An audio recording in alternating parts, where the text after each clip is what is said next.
Dieu a créé l'homme dans la forme la plus parfaite en lui donnant la raison et la parole pour exprimer les bienfaits de son Créateur. C'est pourquoi le musulman doit observer ses paroles comme il observe ses actes.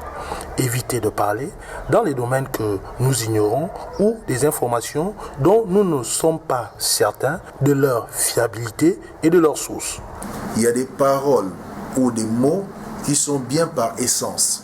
Par exemple, glorifier Allah, dire Allahu Akbar, Subhanallah, wa la hawla wa la quwwata illa billah. C'est déjà un bien. Il y a des paroles qui indiquent vers le bien.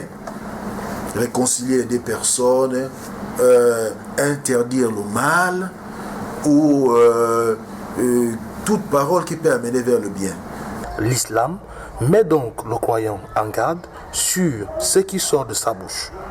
Quand on veut prendre la prise des paroles, on veut parler, on doit savoir ce qu'on veut dire. Ce que nous disons doit amener le bien. On peut dire un bien, mais le bien nous amène le mal. Alors là, on se tait.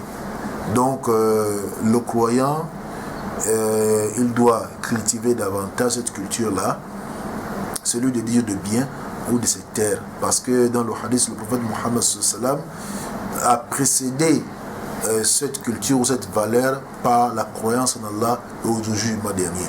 Il y a un lien. Celui qui croit en Allah et au jugement dernier. Parce qu'en réalité, la prise des paroles est un engagement. Tout ce que tu dis, Yawm al-Qiyamah, donc le jour du jugement dernier, vous serez, n'est-ce pas, interrogé sur ces propos-là. Vous serez quoi? Interrogé. Parler avec douceur et sagesse, même avec les adversaires et les opposants, celui qui craint Allah ne doit pas prononcer des mots indécents, grossiers ou impolis, car ceci est contraire avec la foi.